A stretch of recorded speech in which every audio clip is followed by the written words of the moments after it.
আকাশ মেঘলা হয়ে এসেছে। সূর্য প্রায় ডুবো ডুবো অবস্থা। রক্তিম আভা আকাশের মেঘগুলো ঢেকে দিয়েছে। আবিদ জানালার পাশে বসে প্রকৃতির এই মায়াবী দৃশ্যগুলো দেখছিল। হঠাৎ বাসটি জোরে ব্রেক কষে। কি ব্যাপার ড্রাইভার সাহেব, এত জোরে কেউ ব্রেক করে? এখনই তো মাথাটা ফেটে যেত। বাস আর যাবে না, যাত্রীরা সবাই নেমে পড়ুন। বাস আর যাবে না মানে কি? বাকি রাস্তা তাহলে কিভাবে যাব? আরে ভাই, আমাদের গন্তব্য এ পর্যন্তই, এরপর আর বাস যায় না। বাকি রাস্তাটুকু সবাই অটো দিয়েই চলে যায়। আপনি কি নতুন নাকি এইদিকে? নামেন নামেন, বাস ব্রেক করবে আবার। কি যে বিপদে পড়লাম! আশেপাশে তো কোনো রিক্সা নেই।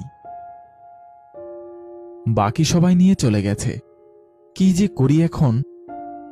আবিদ চিন্তা করতে করতে কিছুটা দূরে একটা দোকান দেখতে পেল। যাই, দোকানে গিয়ে বসি, নিশ্চয়ই এর মধ্যে কোনো রিক্সা চলে আসবে।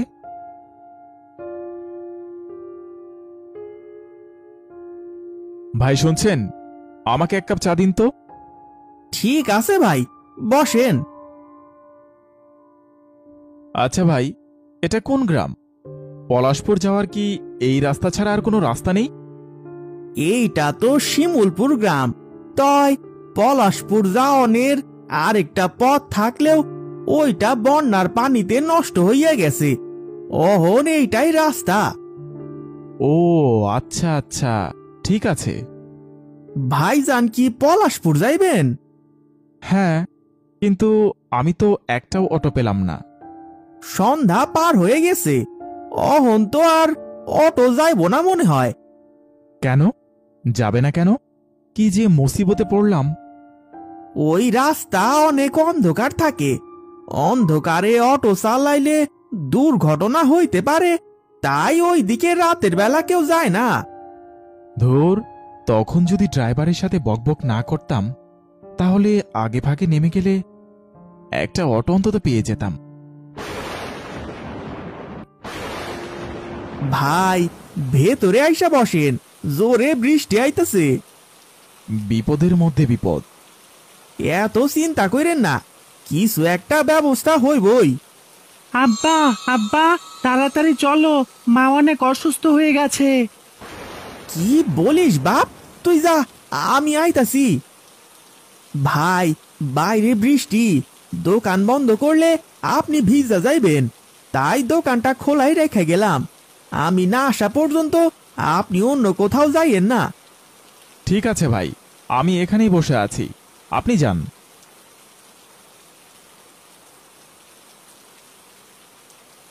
আজকে কার মুখ দেখে যে উঠেছিলাম কে জানে। ঝামেলার উপর ঝামেলা লেগেই আছে। মানুষের জীবনে ঝামেলা কখনো বলে কয়ে আসে না, আর ঝামেলা জীবনে আসার পেছনেও কারণ থাকে। আপনি কে? আর আমি সজল, দোকানদার ফজল মিয়ার ভাই, সৎ ভাই। কিন্তু আমি তো জোরে শব্দ করে বলিনি। তাহলে আপনি আমার কথার উত্তর দিলেন কিভাবে? অনেকক্ষণ ধরে একা একা বসে আছেন, চা খাবেন আরেক কাপ? হ্যাঁ হ্যাঁ দিন। আপনার ভাই তো অনেকক্ষণ হলো গিয়েছে, সে কি আপনাকে পাঠিয়ে দিল নাকি? হ্যাঁ, মনে করুন সেটাই। লোকটা কেমন যেন রহস্যময়। বাহ মশাই, আপনি তো দেখছি আপনার ভাইয়ের থেকেও ভালো চা তৈরি করেন। তাই নাকি?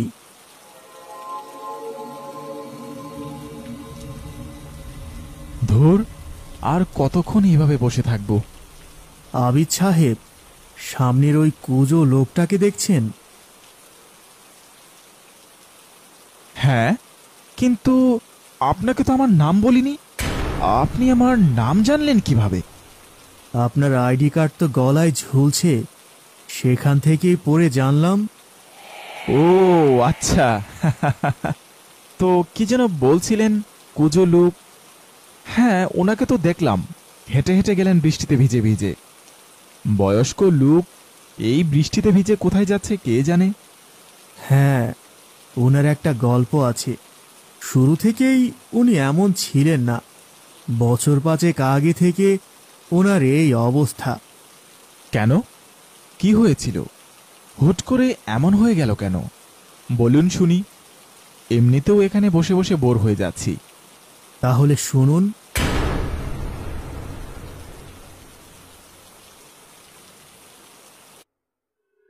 বৃদ্ধ ছিল একজন ভ্যান চালক। পলাশপুর থেকে শিমুলপুর ভ্যান নিয়ে যাওয়া আসা করত। এমনই একদিন পলাশপুর থেকে শিমুলপুর সে ভ্যান নিয়ে ফিরছিল চাষের জমির রাস্তার পাশ দিয়ে। বুড়ো মানুষ হলেও ভ্যান চালানোর দক্ষতা ছিল তার অনেক। প্রায় 30 বছর ধরে সে ভ্যান চালাচ্ছে। হঠাৎ ক্ষেতের পাশের এক বাড়ি থেকে জোরে চিৎকারের আওয়াজ ভেসে আসে। রহিম চাচা ভ্যান থামিয়ে সে শব্দটা কোথা থেকে আসছে ভালো করে খেয়াল করার চেষ্টা করে। কি ব্যাপার, এত রাতে চিৎকারের আওয়াজ? ওই সামনের বাড়ি থেকে আসছে বলে মনে হচ্ছে। রহিম চাচা ভ্যান থেকে নেমে বাড়ির দিকে এগিয়ে যায়। বাড়িতে পৌঁছে বাড়ির দরজা খোলা দেখে সে ভেতরে প্রবেশ করে। রহিম চাচা দেখতে পায়, বাঁচাও বাঁচাও, আমাকে এটা কি খাওয়ালে মা? আরে রহিম মিয়া, কখন এলে? এই তোমাদের বাড়ির পাশ দিয়েই যাচ্ছিলাম, দেখলাম জোরে চিৎকারের আওয়াজ আসছে, তাই দৌড়ে আসলাম। আর বলো না, এই ছেলে বিষ খেয়ে আত্মহত্যা করতে গেছিল, এখন বিষ খেয়ে থাকতে না পেরে চিৎকার চেঁচামেচি করছে। চাচা, মা মিথ্যে বলছে, তুমি দয়া করে আমাকে হাসপাতালে নিয়ে যাও চাচা। আজ বাড়িতে কেউ ছিল না, কই ভাবলাম আজ সতীনের ছেলেকে শেষ করে দিব, কই থেকে রহিম বেটা এসে জুটলো কে জানে। বাপ, তুই চিন্তা করিস না, তোকে আমি হাসপাতালে নিয়ে যাচ্ছি। এই যে রহিম মিয়া, দাঁড়াও, তোমার না মেয়ের বিয়ের জন্য টাকা দরকার? হ্যাঁ, কি হয়েছে তাতে? এই যে এখানে 50,000 টাকা আছে, তোমার মেয়ের বিয়ে আরামে হয়ে যাবে। কিন্তু আপনি আমাকে এত টাকা কেন দিচ্ছেন? চাচা, আল্লাহর দোহাই লাগে, ভ্যান চালাও, আমার অনেক কষ্ট হচ্ছে চাচা। তোমাকে এই টাকা এই জন্য দিলাম, তুমি এত ধীরে ভ্যান চালাবে যে তোমার হাসপাতালে পৌঁছানোর আগেই যেন সতীনের ছেলেটা মইরা যায়। না না, এ কাজ আমি করতে পারবো না। আরেকবার ভাবো, তোমার মেয়ের বিয়ে হচ্ছে না এই টাকার জন্যই। রহিম মিয়া অতঃপর ময়না বেগমের কথায় সায় দেয়। টাকাগুলো ময়না বেগমের হাত থেকে নিয়ে নিজের পকেটে রাখে। এরপর ধীর গতিতে ভ্যান চালাতে শুরু করে। যাক, এইবার আর সম্পত্তির ভাগ সতীনের বেটাকে দিতে হবে না, কেউ কোনো কিছু সন্দেহ করতে পারবে না, সবাই জানবে বিষ আত্মহত্যার জন্য খাইছে, আর আমি জানতে পেরে হাসপাতালে পাঠাইছি, কিন্তু হাসপাতালে যাওয়ার পথেই মারা গেছে সতীনের সাও। রহিম চাচা ধীর গতিতে ভ্যান চালাতে থাকে। চাচা, দ্রুত চালাও চাচা, আমি মরে যাচ্ছি। টাকা নিয়েছি রে বাপ, কিভাবে জোরে চালাই।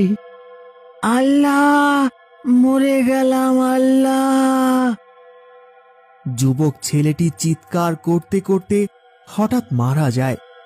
রহিম চাচা পেছন থেকে আর কোনো শব্দ না পেয়ে ভ্যান থামিয়ে পেছনে তাকিয়ে দেখে ছেলেটা মারা গেছে।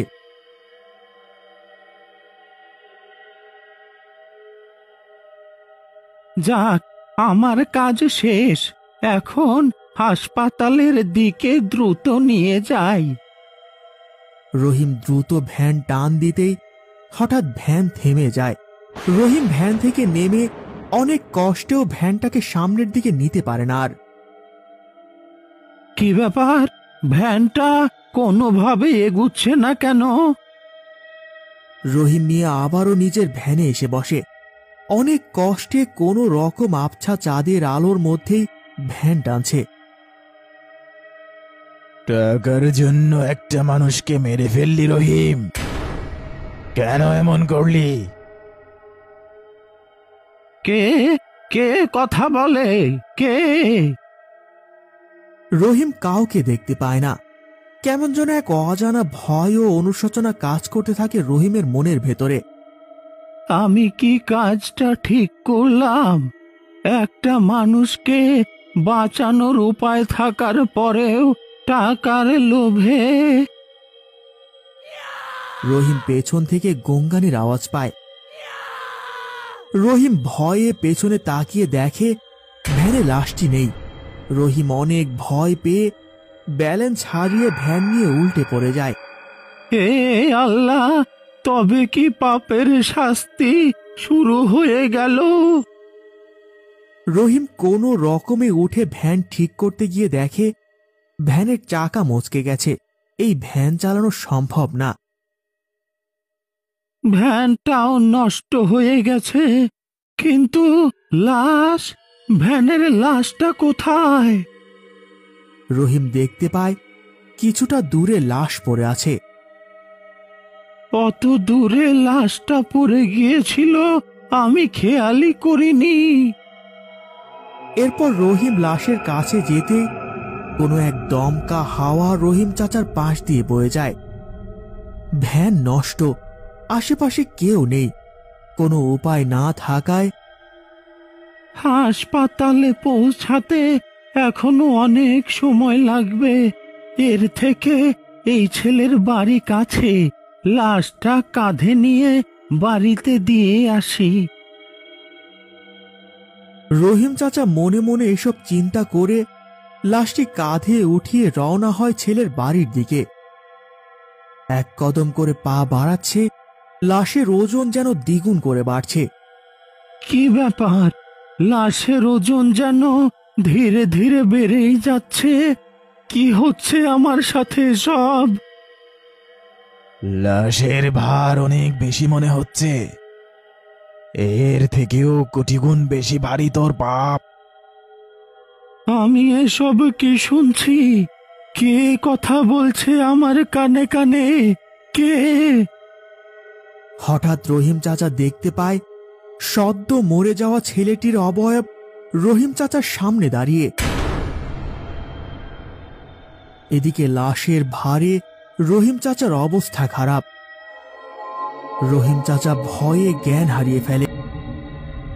ও ভাই, আপনি একা একা কার লগে কথা কইতাছেন? কেন? আপনার ভাই সজলের সাথে কথা বলছি। কি বলেন? সজল? হ্যাঁ, তো 5 বছর আগে বিষ খাইয়া আত্মহত্যা করেছিল। এইখানে সে কিভাবে আসবে? আচ্ছা সজল ভাই, একটা প্রশ্ন করতে পারি? আপনার ভাই যেদিন বিষ খেয়ে আত্মহত্যা করেছিল, আপনি তো সেদিন বাসায় ছিলেন না। তাহলে কি করে জানলেন আপনার ভাই আত্মহত্যা করেছে? আমি সেদিন আমার নানির বাড়িতে আমার বোনকে নিয়ে বেড়াতে গিয়েছিলাম। এরপর দিন আমি বাড়ি ফিরে মায়ের কাছে শুনি সজল বিষ খেয়ে আত্মহত্যা করেছে। ও আচ্ছা, তার মানে আপনি এ বিষয়ে কিছুই জানতেন না? কি সঠিক? আচ্ছা ভাই, আপনি কে বলুন তো? আপনাকে তো আগে কখনো এই গায়ে দেখিনি। তাহলে আপনি আমার ভাইয়ের নাম, মৃত্যুর কারণ কিভাবে জানলেন? ঠিক আছে, আমাকে আপনার মায়ের কাছে নিয়ে চলুন, তার মুখ থেকেই সবকিছু শুনবো। আপনি কি মায়ের পরিচিত কেউ? তাহলে পরিচয়ের শুরুতে কেন বললেন না? একটু ধৈর্য ধরুন, সবকিছুই জানতে পারবেন। ও মা, মা, দেখো তো, তোমার পরিচিত কেউ বোধহয় এসেছে। কে এসেছে রে ফজল? কে তুমি বাবা? তোমাকে তো চিনলাম না। আমাকে না চিনলেও হবে চাচি। আপনি কিভাবে আপনার সৎ ছেলে সজলকে মেরে ফেলেছিলেন সেটা একটু মনে করুন। কাকে কোত্থেকে নিয়ে আসছিস ফজল? রাত বিরেতে এসব কি উল্টাপাল্টা কথা বলছে?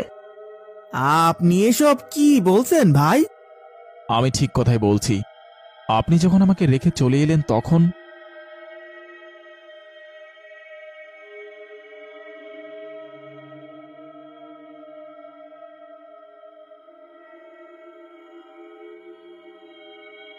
এসব আবার হয় নাকি?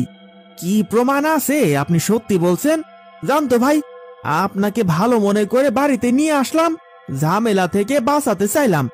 আপনি এখন দেখি আমার বাড়িতে এসে ঝামেলা পাকাচ্ছেন। আমাকে কি আগে কখনো এই গ্রামে দেখেছিলেন?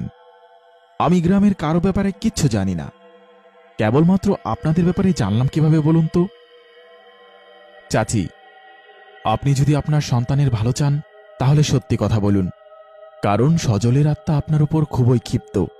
সে চায় আপনার সাজা হোক, আপনার সন্তানরা যেন সব সম্পত্তির মালিক হয়। সেজন্য আপনি একজন নির্দোষ মানুষকে মেরে ফেলেছেন। এখন যদি আপনার সন্তানই বেঁচে না থাকে তাহলে কেমন হবে? না না, আমার ছেলে কিছু করো না। কই কই সজল, বাপ আমার, ছেলের কিছু করিস না। আমি সব সত্য কথা বলে দিচ্ছি। কি সত্যি মা? তুমি হঠাৎ করে এমন করছো কেন? আমি নিজে হাতে খাবারে বিষ মিশায় সজলকে খেতে দিছিলাম। রহিম ভ্যানওয়ালা সজলরে বাঁচানোর জন্য আসছিল, কিন্তু তারেও টাকা দিয়ে বলছিলাম যেন রাস্তাতেই সজল মারা যায়, ভ্যান অনেক ধীরে চালাতে। এসব কি বলছো মা?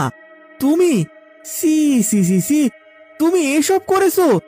বড় ভাইয়া তো আমাদের কখনো কোনো ক্ষতি করেনি, সব সময় আমাদের আদর করত। তাহলে ভুল করেছি বাবা, ভাবছিলাম সতীনের ছেলে বেঁচে থাকলে সম্পত্তির ভাগ দিতে হবে, তাই। আপনি আপনার সব প্রশ্নের উত্তর পেয়ে যাবেন ফজল ভাই। আমি সব সত্য বলে দিচ্ছি, এখন আমার ছেলের কিছু করো না তোমরা। আপনাকে তো আপনার কাজের শাস্তি পেতে হবে, তাই না? আমি পুলিশকে কল করেছি, কাল সকালে পুলিশ এসে আপনাকে গ্রেফতার করে নিয়ে যাবে।